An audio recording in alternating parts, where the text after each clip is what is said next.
what's up, Vox and Hops heads? I'm Matt, the focus of Cryptop Scene, and you're listening to my podcast, Vox and Hops, where I sit down with fellow metal musicians to talk about their lives, music, and craft beer. I hope that you've had a great weekend. I had an excellent weekend. I had loads and loads of fun with my family since I am on vacation. I am loving this. It is good to just take some time to relax and be with the ones that you love, and I hope that you get to do the same very soon. All month long, I am shining a little light on Unique Leader Records. I am so happy that I get to do this. I love this record label. They have so many great bands, excellent releases, spanning all the way back to some old school legacy bands to a bunch of new and exciting up-and-coming bands. You should absolutely go check them out. Until the end of the month, you can go to the Unique Leaders Indie Merch Store, and when you are checking out, you apply the promo code Vox&Hops, that's VOXANDHOPS, and you will save 10% on your order. You should absolutely do this because they got a whole bunch of great stuff. They got some cool pre-orders up there right now. You should go and you'll save 10% while supporting extreme fucking music. Do it, people. Support the things you love. Support extreme music. On today's episode, I am with Cannibal Cam, the man behind The Growl, a death metal documentary. Here it is, Vox&Hops episode number 159. I warn you, what you are about to hear is very disturbing indeed. Hey, what's up, everyone? Today I'm with Cannibal Cam, the man behind The Growl, a death metal documentary, Rabid Dog Films. He also works with CDN Records. Super stoked to be with you. I'm so happy you hit me up about doing a trade-off episode. We're going to have to do a round 2 after this on your side, but I'm excited to have you first on my side. I've been following you in Canadian metal media for a few years now, so it's cool to be with you. I'm not sure if we met face-to-face, maybe at a gig in Toronto once, but, you know, all shows sort of blend together, sadly. So let's start with a simple question. How did you deal with social isolation, COVID-19? A lot of the musicians that I have been speaking to enjoyed it because they are introverts. I don't know if you are the same, if you like being around people, or if you'd rather be by yourself. Well, I mean, just growing up, I've moved a lot. Like my family, we moved probably every 2 years or so. So I kind of figured out how to entertain myself, so I'm pretty good by myself. Because I'm a big horror fan. I love movies, music, old school video games, pretty much. But I kept myself entertained pretty good. But I've always liked that social aspect of it all. I mean, I love jamming. I like being in a band, or did.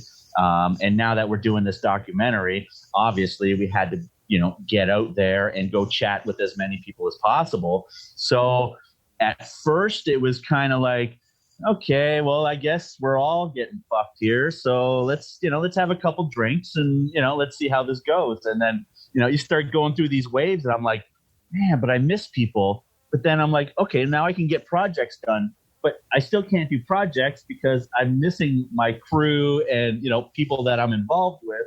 So how do I do that? And then it's like, okay, but I think I'm okay. So nowadays we're kind of like, okay, we can work through this by let's write some scripts. Let's start, working on some stuff in the background that we didn't really have time for. And so I guess now is kind of a good thing because it's opening up a little bit now. So we're getting some stuff done. We shot a music video on Saturday, obviously, distance as much as we could. And we're going to start working on some projects because, now that they just released that the CERB is getting extended for another few months now, right? Us musicians and entertainment guys and whatever creative people, that was my job. It's nothing's coming back for a long time, right? Concerts, whatever. I'm a stagehand, all that kind of stuff. So that's not happening for a while. So it's like we might as well crack down, and it's like, okay, let's write some scripts. Let's write some dialogue. Let's figure out how now that we can sit down, let's figure out how the Growl, the documentary, is going to pan out. And I guess it's okay because now that us creative types can kind of sit back, we're still getting paid. I mean, is it a good thing? I guess, but I mean, this gives us time now to actually sit down, and it's like, okay, we can't screw this time up now. Let's get shit done. I agree. It's important. I've been saying it a lot on the podcast that people should be creative. As soon as this hit, that was like my main goal. I lamented it first, and then I was like, okay, how could we use this time properly? And I challenged all of my Vox and Hops Head listeners, speaking to a lot of artists that have been doing stuff that they had on the back burner. So that's cool that you're doing that as well. And for anyone that is listening that was wondering what CERB is, it is our government's monthly handout, which here in Canada is actually useful as opposed to what the United States decided to give their citizens. So we are grateful to be Canadian right now. So huge shout out to the Canadian government for helping us artists continue. Continue, but we got to use the time properly. We can't just go buy records. I interviewed Thomas from Redefining Darkness Records, and he was like, I think everyone's just using this money to buy records because sales are through the roof. Yeah, understandable. I get it because, I mean, we're all sitting back and we're trying to be supportive of the arts and entertainment and whatever, right? So we want to help out our friends, buy records, buy tapes, CDs, whatever we want, movies or whatever. But this is the time, though, like you said, we have to start focusing on, okay, we never get this opportunity to sit back and focus on our shit now. Like, it never happens. So now let's get your riffs together, get your scripts together, get your videos together, whatever it has to do. This is the time because we're never going to get this again. No, it's a once in a century happenstance, right? And the next time it happens, we'll be dead. Speaking of dying, Vox and Hops is all about hanging out with my metal friends, talking about life, metal, and craft beer. I have a beautiful beer here, and you do not. And tell everyone why you don't partake in beer. So you mentioned to me a little bit before we started recording. If you feel like sharing that, please do.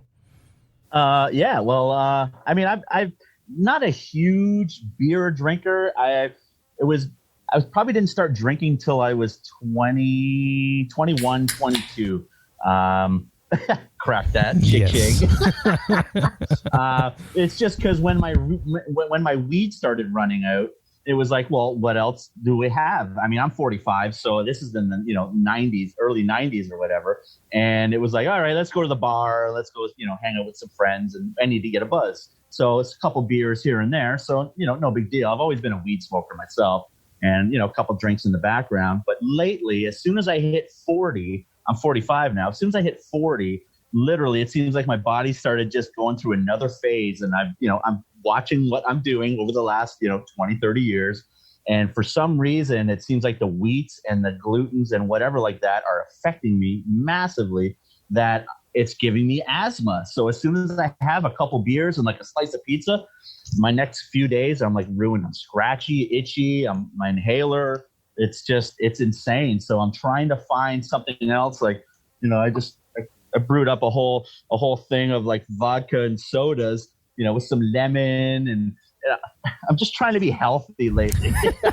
I can be a fat guy real easy. It's not a problem. I'm 230 as it is right now.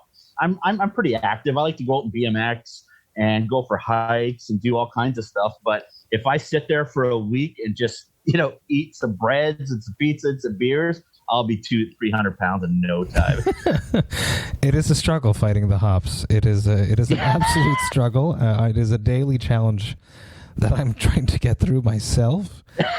So you're drinking vodka and soda out of a schooner glass, which is cool, though. Out of a good old schooner glass. It's it. Old school. We're going old school. I got a nice little glass collection. So I like that. Keep this thing. Next time I come through the Toronto area or the GTA or somewhere where you'll come up to a show, I will bring you a sick non-gluten beer. Okay, like what are those ones that everybody's drinking? White Claws? Oh no, it's real beer. White Claw. No, I've had one, and I'm sorry to all my listeners that are on the White Claw train. I had one, and I poured it right down the drain, and I don't do that. Wow, I did not like it. I was very disappointed in it. So I'm drinking Third Moon Brewing Company. This is a brand new brewery out of Milton, Ontario.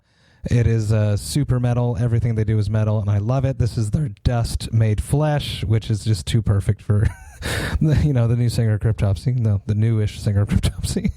Of course. 10 plus year singer of Cryptopsy. It is an 8% double IPA. The art is by Yard Wolves. It's worth mentioning. Sadly, you guys can't see it, but it's got some neon pink and light blue skull horror theme going on. I'm all about it. So it's obviously a reference to Blasphemy Made Flesh, and that's kind of funny. I was just going through. Where is it here? Since we're talking about Cryptopsy. Yes, Ungentle Exhumation right there. Yeah, there we go. We got the original demos. Yeah, and I like that cover with the kicked over grave tombstone. Yep. I like that cover better than the Morbid Angel ripoff one. Yeah, totally. Well, because, it was originally put out by them on Gore Records, right? Same with, So that was my first introduction to Cryptopsy, was getting the demos back in the day, man. And that was probably literally as soon as Ungentile came into the mail and we reviewed it for our fanzine and whatever like that. It's like there's nothing else in the world that compares to, to that kind of, Montreal death metal, I guess you'd want to say. I love that scene back then. I wish I was there. Living that competition, that friendly egging on between Gorguts, Cataclysm, and Cryptopsy at the time. It must have been just so much fun. And then everything in the background, we had Morecambe, we had Cadaverosity. What else did we have here? Chaos, Sick, Obnoxious. All these old Montreal death metal bands, man. That scene was unbelievable at that time. Holy shit. It was unlike anything else, though, literally. For the forefront, you had Gorguts, you had Purulence, and nothing in Cryptopsy, and nothing was touching it. Like the Hyperblast, that extreme, you want to call it extreme death metal at the time. It stood out from everybody, so it was cool to see that at that time. I love it. I don't know where it came from. I don't know where the influence came. I asked the question, and I get that question all the time. Why is Montreal? Why Montreal? Why Florida? Why Montreal? Why San Francisco? There's no real answers to these questions except for circumstance and people being in the right place and putting the efforts in and being inspired by other people. I think that's really what it comes down to. Having a scene, a place where the people can play, I think that's important too. Like, you have to be able to showcase what you're working on outside of the jam room. Why was Montreal so intense, though? That's what I don't understand. Why is it, out of all the scenes, Florida was the big one. And California was big at the time, but why Montreal? Were they the fastest? Why? I don't know. I don't know. Everything has to be turned to 11, I guess. I always the older answer that I have why there's such a scene there now. It goes to BCI shows at the Medley, because everyone grew up there. Everyone grew up watching all the international acts coming through town and having a premier showcase of metal. And Cité 2000, which is where we all jam. Cryptopsy still jams there today. You walk through the hallways, and that's where a bunch of musicians are all the time, and that's how all these projects start in everyone's band. It's because of Cité. Right. But why is it so fast? Why is it Hyperblast? That's where it came from. They got to be intense. Let's go back to your the soundtrack of your youth.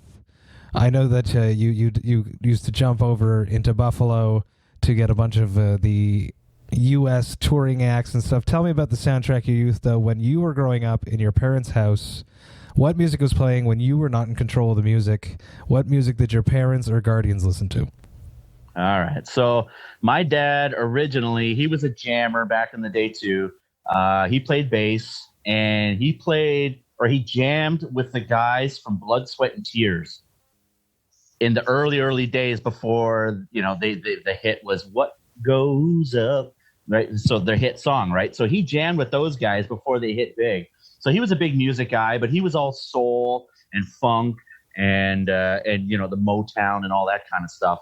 My mom was big into the Beach Boys, the early Beatles, and that kind of 50s kind of style stuff. So growing up, obviously, I'm being, experimental and checking things out. going through the record collection, I see Wild Cherry, I see Curtis Mayfield, I see the Beach Boys and all that kind of.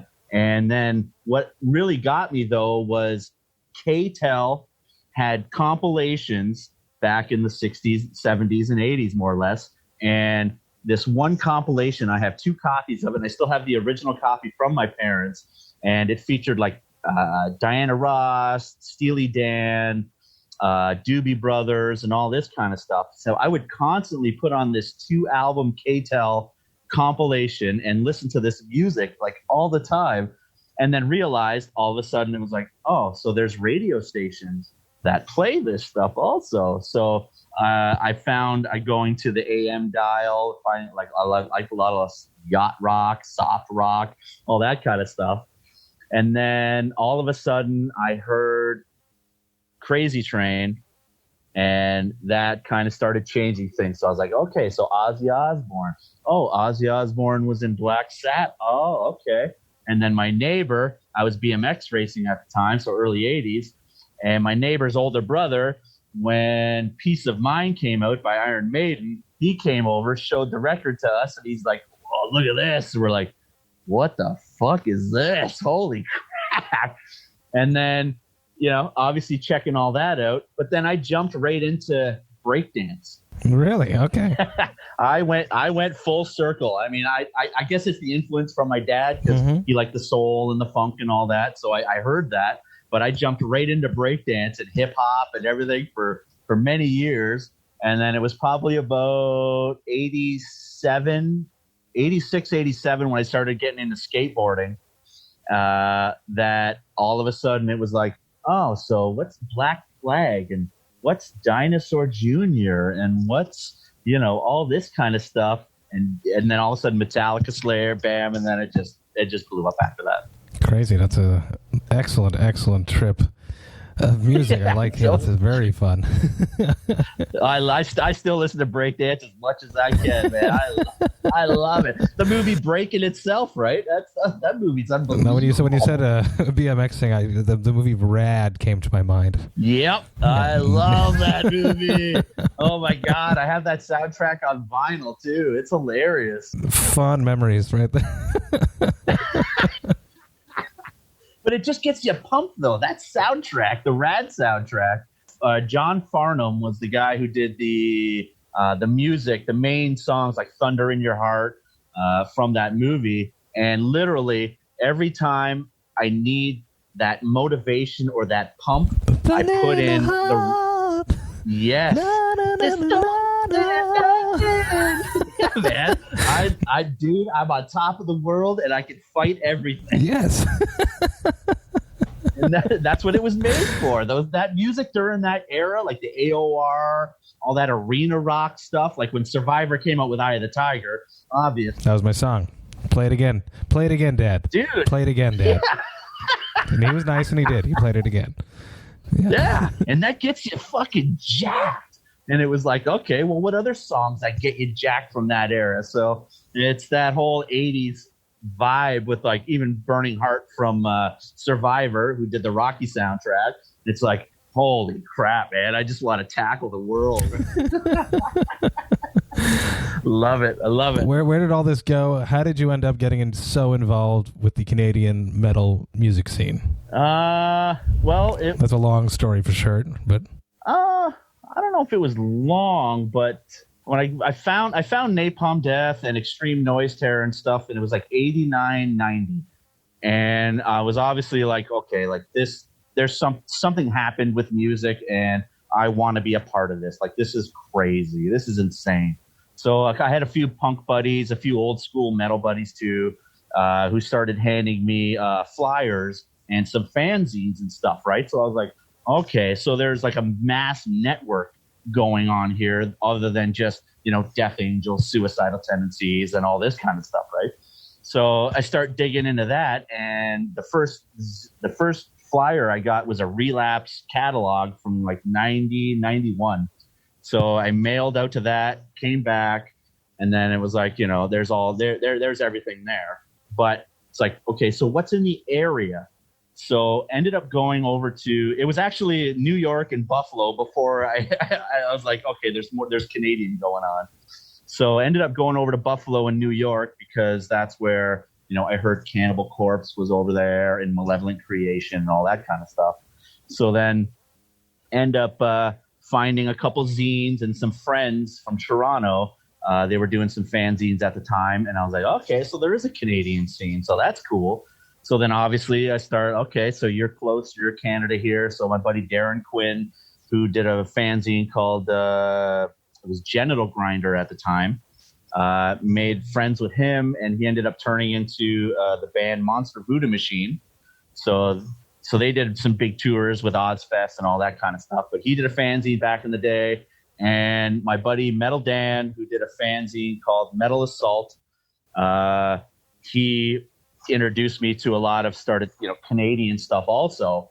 So it was kind of just like, okay, so I've already established, who's in the Buffalo, New York scene kind of thing like that. So who's in Toronto, who's in Oshawa. And then all of a sudden, you get Cryptopsy. I'm getting Gastric Pus from Toronto. And then, and then it's like, who the fuck is Slaughter? And who the fuck is Infernal Majesty? And all this kind of stuff. So it kind of went from that. And then I just went full force with just everything, fanzines, band, editorial work, as much as I could, just to be a part somehow with everything that's going on, just because, there was such a tight niche at the time that it was, you felt important to be in part of, this little circle or whatever. So it got me sparked. And then I started putting on shows in like 93, first Death Fest in Niagara Falls. And, had a couple Canadian bands from Oshawa, Massification, Inbred.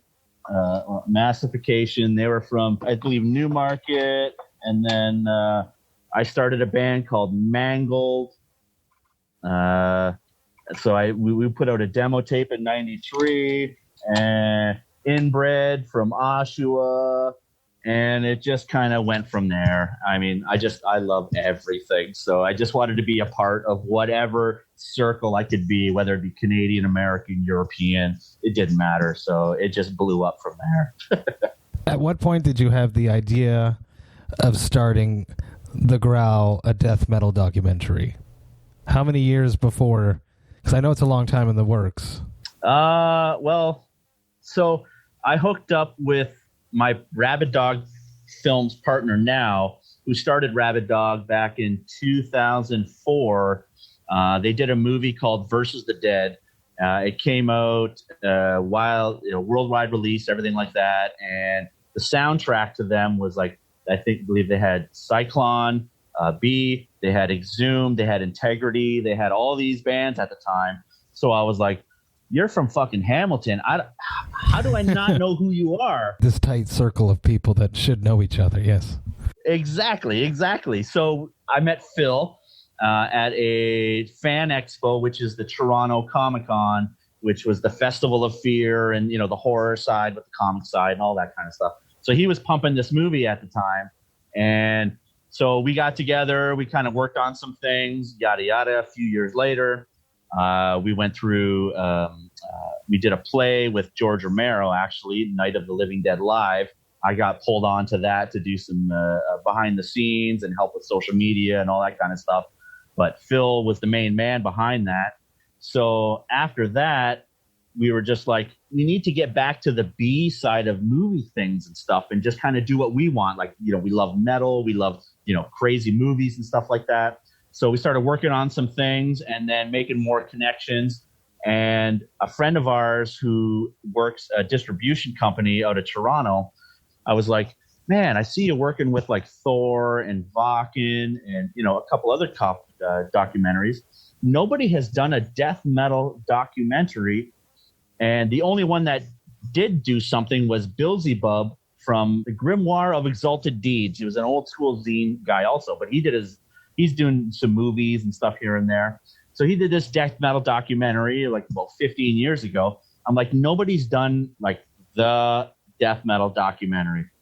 I'm like, well, we've already fucking been involved with a few things and stuff. And, I've been involved in the scene for quite a while and I might know some people. let's try it out. He's like, okay, well, you start the ball rolling and we'll help on the background. So that was about three and a bit years ago now. And it's kind of just, patiently working on things. And I guess about 3.5 years ago, really, it was just like, we need that essential death metal documentary, and nobody's doing it. So it's like, well, we might as well do it. It's the time is ripe too, because there's a resurgence with a lot of younger bands that are coming back with that old school sound, which is interesting and fun to hear. And you want to get all these people while they still remember what the hell was happening back then. Yep, exactly. And there's just there's so many stories in the background that I feel are missing. Like, we all know about, Obituary, we all know about Deicide, Morbid Angel, and all that kind of stuff. But what about the dudes in the background that kept the scene going, though? The guys that did the fanzines, the guys that did the distribution companies, the tape traders, and the logo guys, and the artists and everything like that. They're the ones that kept that underground going.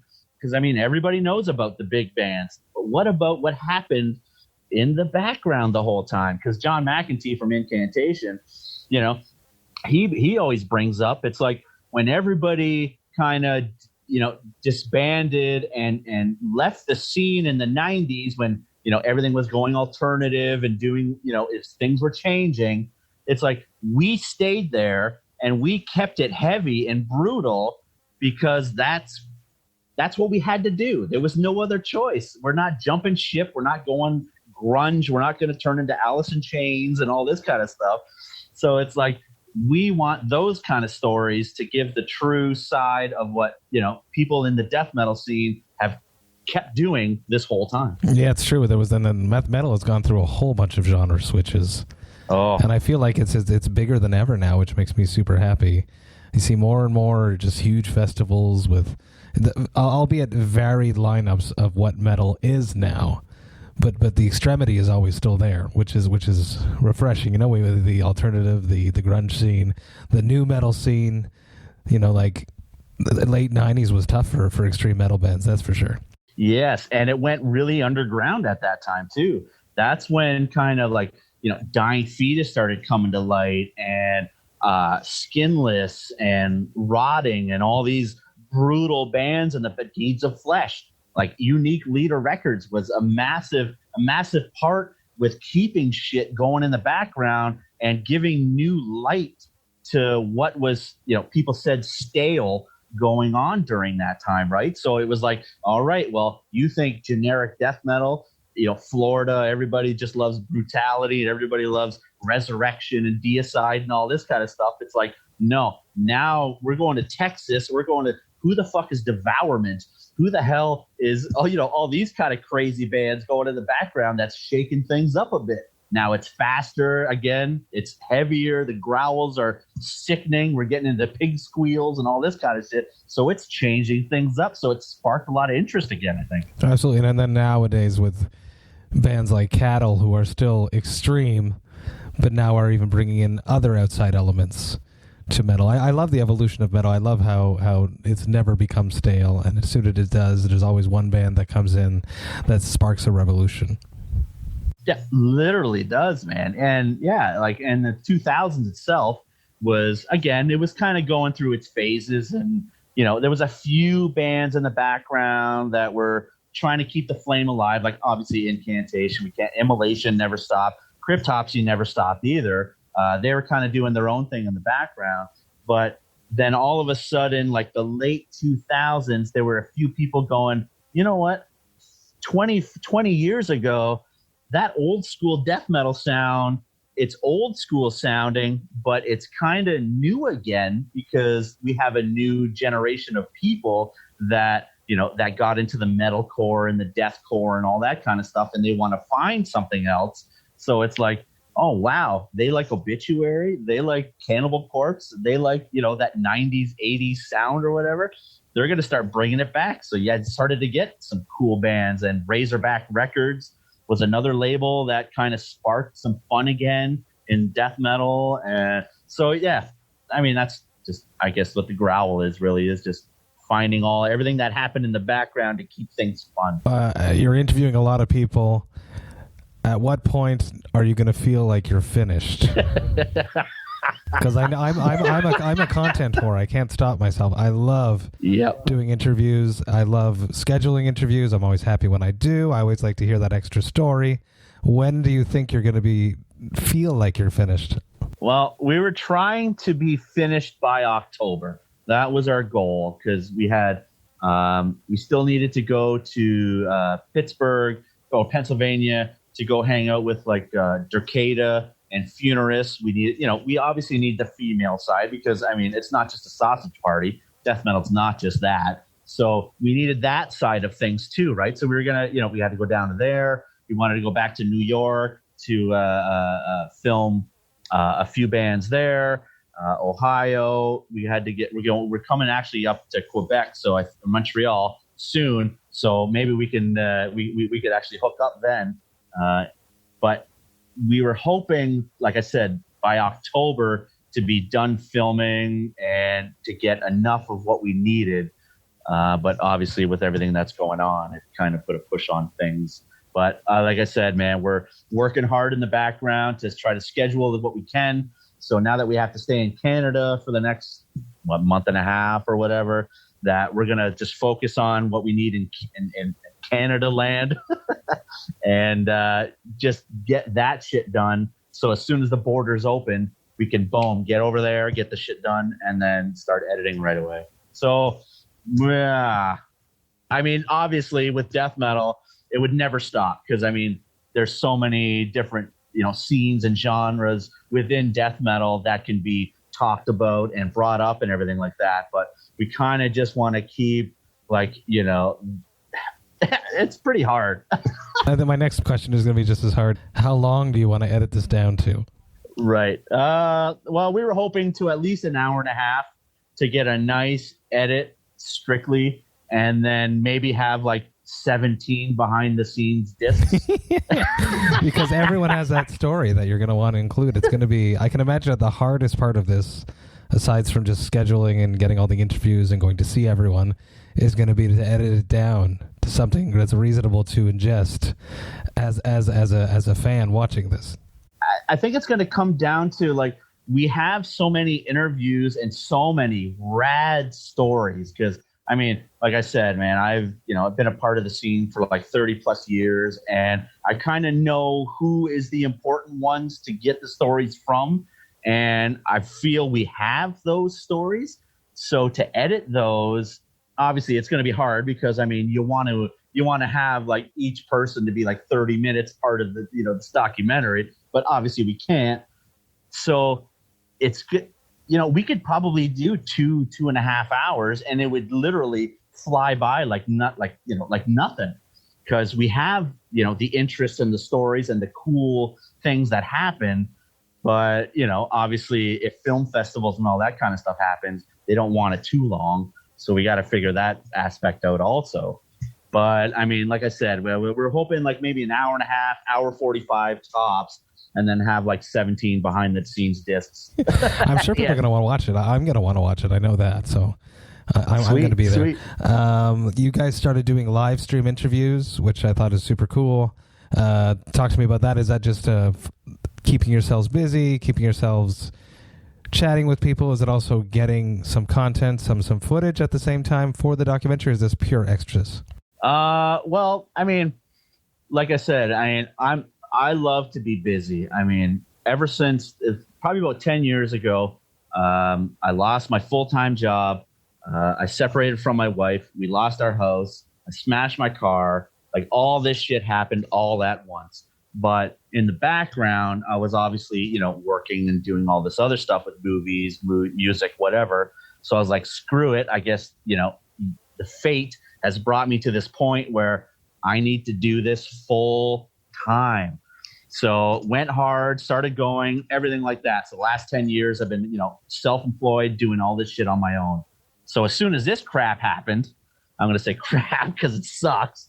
So as soon as this happened, I was like, I went through that phase. I was like, okay, well, I guess I'm going to drink for a few weeks, because everything has been taken away from me. Concerts, friends, productions, movies, all this stuff. It's just been taken away from me.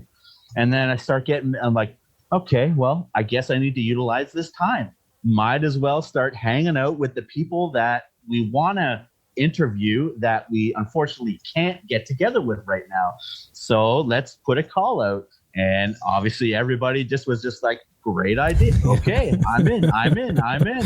And then it started as 4 interviews a week. I was like, I fucking love this. This is amazing, right? I mean, I'm hanging out with the people that I want to talk with because, I mean, just like-minded individuals. You want to just hang out like your buddy. You want to talk about metal and movies and whatever.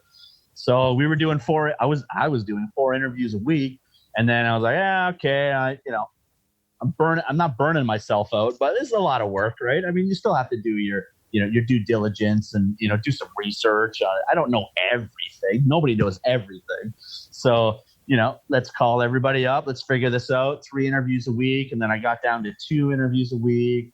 And unfortunately, this week I'm not doing any interviews.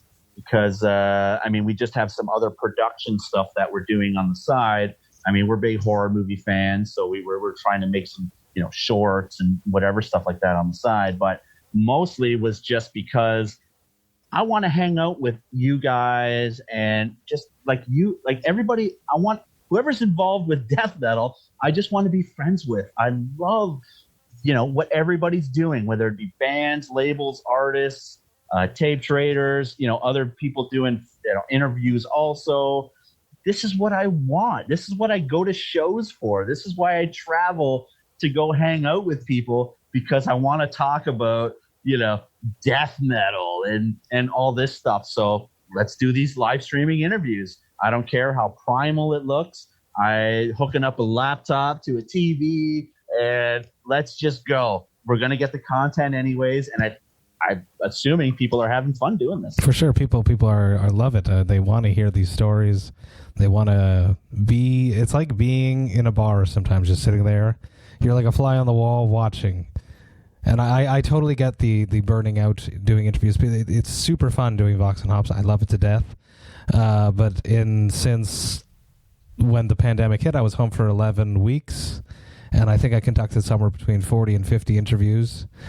And there was times where I was like, okay, I'm not going to do any this week. And then I would schedule interviews. Right. Because at first I interviewed like a lot of people because I was worried that the pandemic was going to be like a false thing and people were just going to go back to work. So I wanted to get as many people at home as I could. So I did a lot at first. But I'm calming down now since I've been back at work for 3 weeks now. So. Oh, okay. Yeah, and I'm a stagehand, so we're not going back.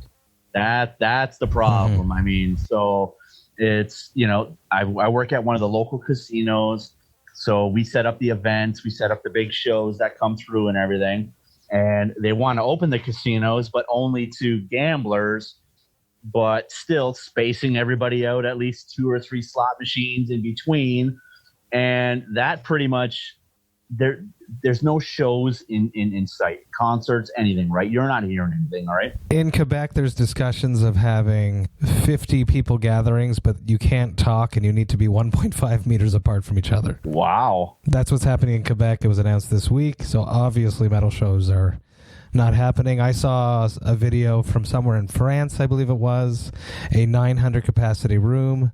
There was 100 people there or 200 people there. There was X's on the floor where you have to stand. I don't want to play that show. That's not a show that I want to play. I don't want to. It doesn't feel right for metal. And as Randy said on the episode I had with him, you think anyone's going to stand still when we start playing? I don't think so. So it's not going to happen for a long time. And that's the problem with the music that we're into. The most aggressive scenes right now are the ones that are having the hardest time, because when you, like you said, when you get on stage, you think people are just going to sit there at punk and hardcore and metal shows and stuff like that's ridiculous. It's not going to happen. And the longer it goes, the more starved they're going to be. Oh my gosh. Yeah, exactly. I'm losing it myself. I don't care what show it is. I might come out of pit retirement by the end of this. At least once. It's true though, man. I think the last time I really went hard in a pit was Suffocation came to Toronto. I think it might be maybe about 4 or 5 years ago. And as soon as Legion of Inferacity came on, I mean, obviously that song, just like that breakdown hits, you're like, okay, all right, here we go. And that was it, right? So I was like, holy shit, I think I'm good for another 5 years. But now, since literally we can't even go to a venue, even if we don't even like the band, just to go to a venue to just absorb, the live experience, I think it's killing all of us. I think I said this on another podcast. This is the longest rest that my ears have had. Oh my gosh, yes. Holy. And I'm trying to explain to my lady also, it's because I mean she loves music, she loves that experience and stuff, but she doesn't care. Whereas myself and you, where we have, we've grown up in this and we literally try to go out to shows to help support or whatever like that. That's ingrained in us. We have to go to live shows and see what's going on with just the scene. And just, I like all kinds of shows, whether it be punk, hip hop, metal, lounge, jazz, it doesn't matter. I love shows. And the fact that it's been this long that I haven't been able to go to anything, even an acoustic patio, it's killing me. Yeah, live music. And the screen doesn't convey it. Not at all. I mean, I get it. Everybody's trying, right? I mean, we're trying to give, our audience, our fans, a little taste of, we got some new tunes or, here's a jam session just to say, hey, or whatever. But literally, you're still by yourself. And that's not what live music is. It's not helping. It's not helping. One last question. What is your hangover cure? As he's pouring himself some more vodka. Yeah, out of a nice dinosaur vase or whatever. That's I can't break because this is my wife's actually. What is my hangover cure? Oh my gosh! You know what? I don't even really get hangovers that often anymore. I'm usually pretty good because I think I smoke more weed than I do drink. So then the next day, if anything, I'll just end up. I guess this is just being an old, 45-year-old now, but it's like take my vitamins, take my magnesium, take, whatever I can in the morning, vitamin-wise, pill-wise, to get rid of that. And just, I literally drink water all day. I am a water fanatic. I go through like one of those 5-gallon jugs of water probably every few days because it's just, you just need it. So you wake up, you got the headache. I'll probably take an ibuprofen and then chug like half a jug of water and, give myself a little bit of coffee because I'm finding even coffee nowadays is freaking starting to get my anxiety and everything all riled up because we're not getting out to release anything. So see, it's just killing me. It's killing me. Your dose of death metal. That's pretty much it, right? And that's why I'm trying to do these interviews just to relieve that, that anxiety and that feeling of, I can't sit down with you guys and hang out and come to your place and come to the venue just to, sit down and talk as buds. So we're trying to do these interviews just to at least do something, right? Cannibal Cam, I'm looking forward to coming and being on yours. The live stream. It's going to be fun. Thank you so much for taking some time. I've really, really enjoyed this Third Moon Decimate Flesh Double IPA. It is exactly what I want a double IPA to be. It is a tropical, super hazy, creamy, dank. It does not taste like 8%. It is a fantastic beer. Everyone check out Third Moon Brewing Company. They're going to be doing huge things in Ontario. They just started with this, and I'm stoked what's coming for them. Everyone, get ready for the Growl. Hopefully coming to a theater near you soon. I'm shooting way ahead, but it's going to happen. Yeah, we're in talks with all kinds of people, and they're all saying as soon as it's done, let us know. We're going to take care of it. I really appreciate you being here. So cheers, and until I'm on yours, cheers. Fucking right, bro. Hey, Thank you all so much for listening right to the end. You know that I love and appreciate that. Such a cool, funny dude. I can't wait to finally watch The Growl, a death metal documentary.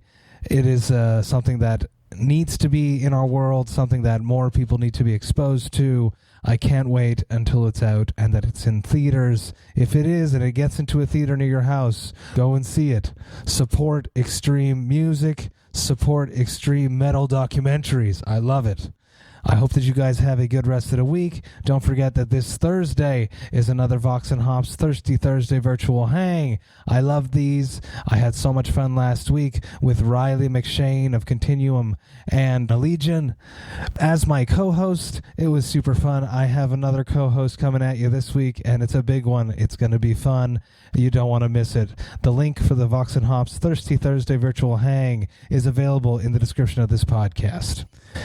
I have one more episode coming at you this week, and it's coming on Friday. But until then, remember to enjoy life, metal, and craft beer. Cheers, Vox and Hops heads.